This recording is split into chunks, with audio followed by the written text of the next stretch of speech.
A very good morning, class 8th. So today we are gonna discuss the question answers of the chapter of the poem that we have already completed, the brook. Okay, so let's begin.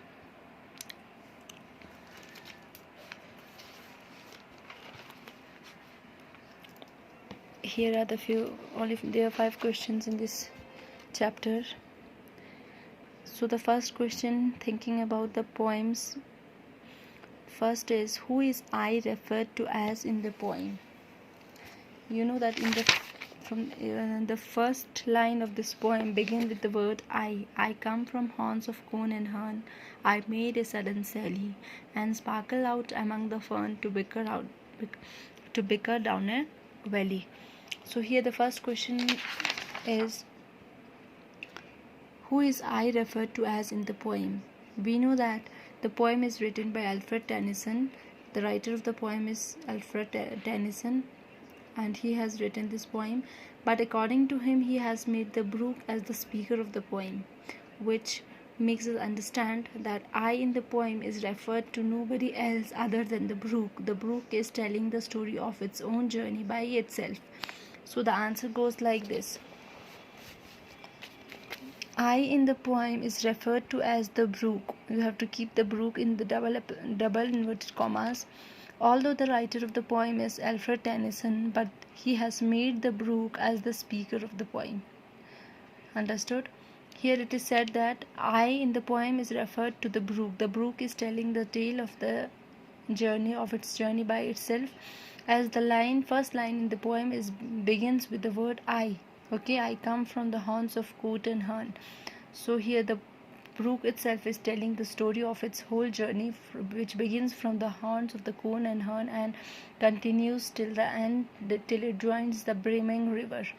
So we know the speaker, who is the writer. Writer is actually Alfred Tennyson, but he has made the brook the speaker of the poem. Okay.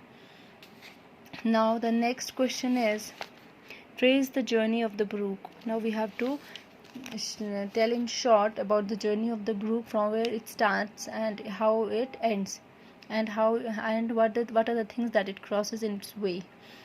The answer goes like: the journey of the brook starts from the haunts of coot and hern. Then it runs down to villages and towns through hundreds of bridges, and at last reach Philip's farmland to join the river. We know that the journey first begins from the haunts of the coot and hern, which means the different species of birds and plants that are present in the haunted areas of the mountains. Its journey starts from there, and it crosses several villages, towns, and a number of bridges comes in its way, and at last it reaches the Philip's farmland. Philip's was a person whose name was Philip, and the land on which it reaches, the farmland, was of Mr. Phillips. So it finally reaches there to join the brimming river, Okay, this is the answer of the question 2. Now the next is, explain the following lines. For men may come and men may go, but I go on forever. I have repeated these lines a number of times. The meaning of these lines I have repeated, which with each quatrains which I have make you understand. Now the answer is, these lines have been taken from the poem The Brook, written by Alfred Tennyson. Clear?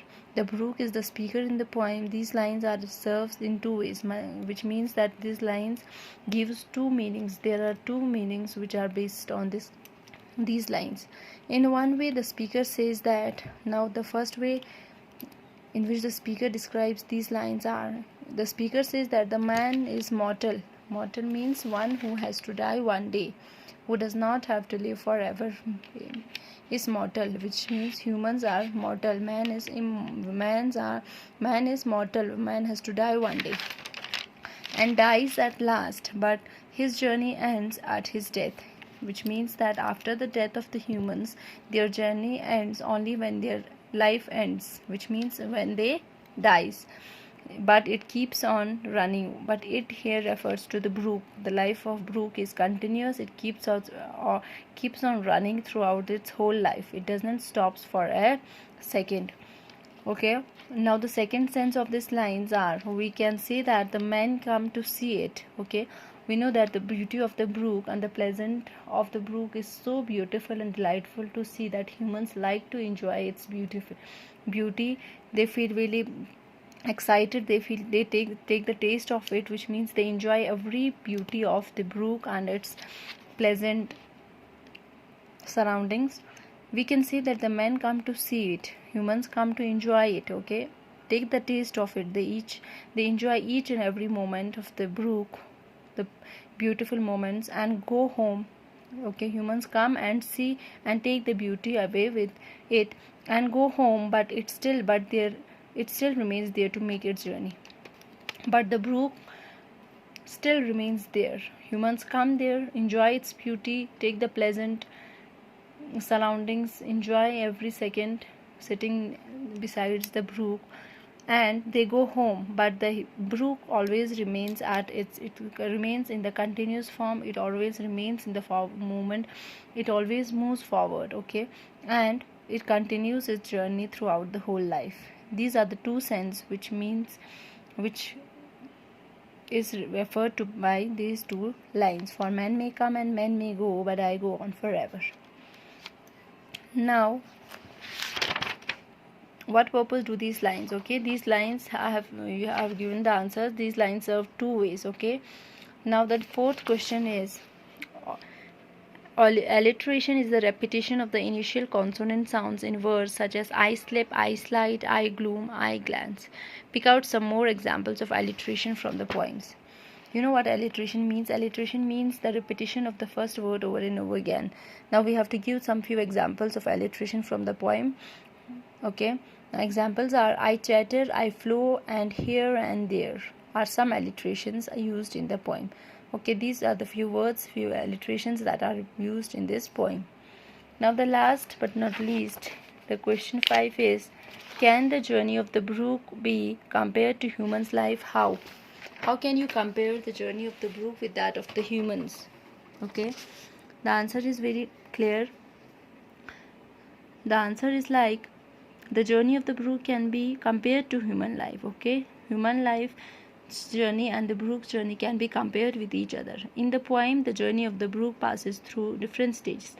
Like as humans' life passes through different stages, there are different stages that comes in the life of humans, which are the infancy, the childhood, adulthood, old age, and finally death.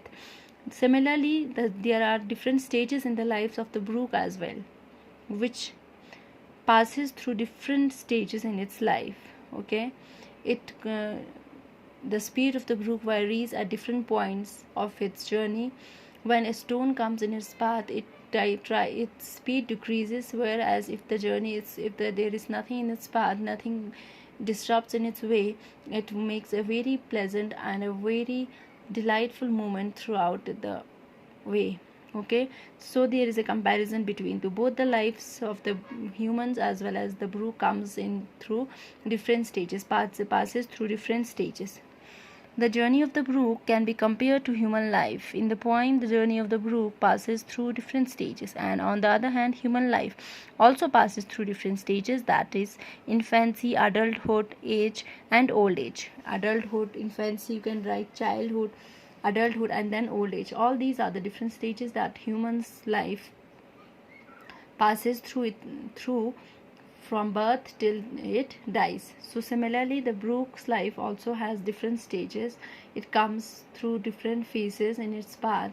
There comes different stages in its life. There come different things, different areas that it crosses while coming from the haunts of the Cood and Hern, and finally what its main destination is it has to join the brimming, the big vast river that is already occupied, that is already covered by a lot of water, and it is being overflown by water, and it has to join, the brook has to join, the small brooks has to join the big brimming rivers finally.